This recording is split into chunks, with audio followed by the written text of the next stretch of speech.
लेकिन आज भी हमारा बिहार 78 साल में कहाँ गया, आप लोग बताएं ना। क्योंकि आज भी 40% ऐसे गरीब यहाँ मजदूरी सब करते हैं जिनकी आमदनी सिर्फ 600 रुपया है पर डे। 40% बिहार के। और इतना पलायन हो रहा है क्योंकि बेरोजगारी है ना, इतनी ज़्यादा बेरोजगारी। यहाँ पे उद्योग लगना बहुत ज़रूरी है ताकि बच्चे जो है हमारे बाहर ना जाएं।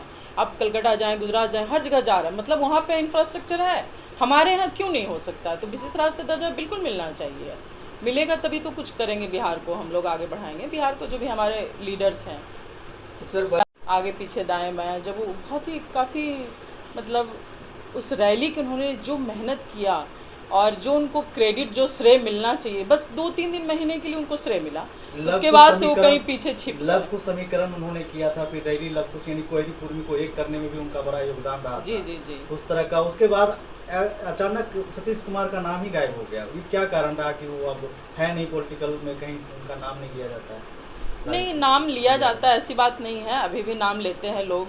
अभी भी फरवरी जब आया तो देखिए काफ़ी 1994 की काफ़ी जिक्र हुई उस रैली की, क्योंकि उस रैली के कारण ही शायद आज हमारे जो नीतीश कुमार माननीय मुख्यमंत्री जी हैं, कुछ तो क्रेडिट ज़रूर है पापा का कि उनके वजह से वो आज इस पद पर काबिज हैं और ख़ास के एक जाति विशेष के वो नेता बने। ऐसे तो वो थे, बड़े लीडर थे, इसमें कोई डाउट नहीं है, लेकिन इनका बहुत बड़ा श्रेय है। और मुझे लगता है कि इन जैसे नेता को इतना पीछे नहीं ढकेलना चाहिए था। कुछ इनका राजनीतिक संबंध थोड़ा ख़राब था, हालांकि पर्सनल इनके रिलेशंस काफ़ी अच्छे थे, मैंने देखा है बचपन से ही।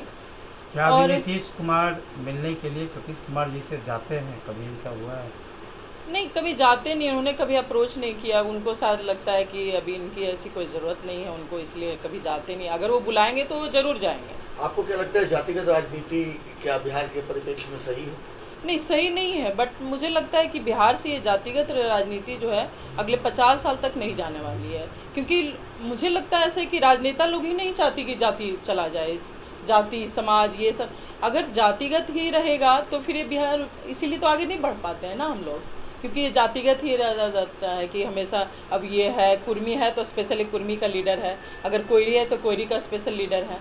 बस लीडर सबके लिए होते हैं, कोई जाति विशेष का लीडर नहीं होना चाहिए। मेरी समझ से ये जातिगत सही नहीं है। लेकिन आपके पापा पे तो टैग लगा कि एक जातिगत नेता है। नहीं, ऐसा नहीं, वो पिछड़ा अति पिछड़ा सबके लीडर थे, मैंने देखा। ऐसे नहीं कि वो कुर्मी समाज के लिए उन्होंने बहुत कुछ पिछड़ा की बात करें तो जिसको आप लोग अग्रणी कहते हैं फॉरवर्ड समाज, वो कहाँ जाए? क्या वो उनके नेता नहीं बन सकते? नहीं, बिल्कुल बन सकते हैं उनकी। तो मुझे तो ऐसा लगता है कि बहुत सारे ऐसे फॉरवर्ड जो उनके जितने भी फ्रेंड हैं, मैं सुनती हूँ कि सब लोग फॉरवर्ड हैं।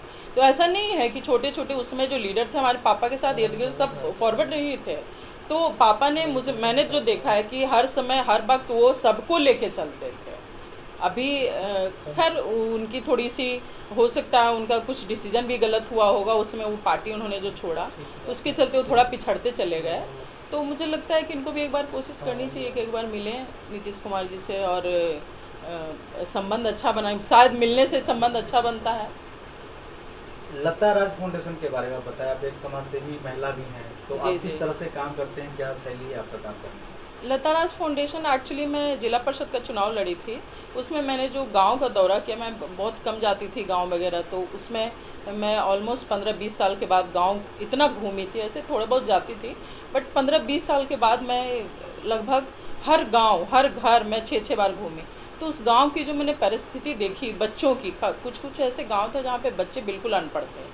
आप जाति विशेष की बात करते हैं, पासवान समाज के इतने बच्चे अनपढ़ हैं, मतलब पूरा गांव का गांव बच्चा अनपढ़ था। उसी समय मैंने सोचा था कि लता राज फाउंडेशन मैं एक NGO बनाऊंगी, उसका नाम मैंने ये रखा और मैं बच्चों को भी पढ़ाती हूँ। जो बच्चे बिल्कुल समाज की धारा से कट गए हैं उनको मैं समाज की धारा से जोड़ने के लिए उनको मैं पढ़ाती हूँ, उनको एक शिक्षा का ऐसा हथियार थमाती हूँ ताकि वो आगे चल के देश का भविष्य बदल सकें।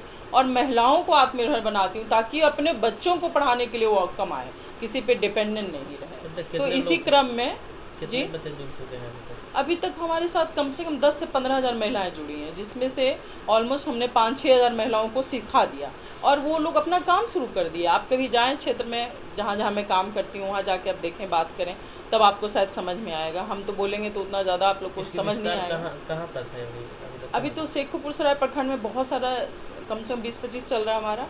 फिर नालंदा में हमने अस्थामा विधानसभा में कम से कम 20 से 25 इंस्टीट्यूट चला रहा है, और बच्चों की भी कोचिंग सेंटर भी है, महिलाओं के लिए भी है, और अभी फ़िलहाल में युवाओं के लिए भी मैंने एक काम किया है कि रोड सुरक्षा प्राधिकरण के तहत हमने फ्री में हेलमेट वितरण किया है, ताकि जो बाइक एक्सीडेंट वगैरह होता है तो हेड इंजरी हो जाती है, तो डेथ हो जाती है, तो इसके लिए मैंने युवाओं को जागरूक किया थोड़ा कि मैं वो बांट रही हूँ, उसको रखना नहीं है, पहनना है। तो अभी इस क्रम में हम लोगों ने अभी कम से कम 50,000 हेलमेट का वितरण करना है। अभी तक हमने कम से कम 700-800 हेलमेट युवाओं को दिया है, और भी बहुत सारे कंप्यूटर की शिक्षा, ये आपके गवर्नमेंट की तरफ से भी एक योजना है कि कंप्यूटर सिखाते हैं बच्चों को, सर्टिफिकेट वगैरह देते हैं, लेकिन कुछ चीज़ें ऐसी हैं ना कि वो सिर्फ कहानियाँ बन के रह जाती हैं, वो पूरी तरह से धरातल पर उतरती नहीं। तो मैं हम लोग के साथ पास से ऐसा भी एक प्लान है कि निःशुल्क हम लोग कोचिंग कंप्यूटर सेंटर भी लगाएंगे, वहाँ पे बच्चे सीखेंगे, लड़के लड़कियाँ, उसके बाद उनको ऑपरेटर वगैरह का जॉब अच्छे खासे मिल सकते हैं।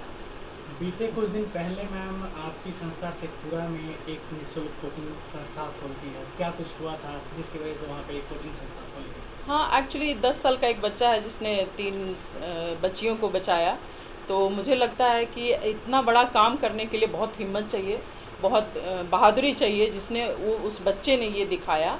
तो मुझे लगा कि मुझे तो नहीं लगता, मैं आप लोग के चैनल के माध्यम से माननीय मुख्यमंत्री जी से भी आग्रह करती हूँ कि उस बच्चे के लिए एक अच्छा भविष्य और एक अच्छा शिक्षा की व्यवस्था करें। मैंने तो किया है कि उसका थोड़ा सा बेस स्ट्रांग हो जाए, कम से कम मजबूत हो जाए उसकी जड़ें, इसलिए मैंने एक निःशुल्क कोचिंग सेंटर उसके नाम से खोला है, सौरभ कुमार के नाम से। किशनपुर गांव है, हमारे ही पंचायत है।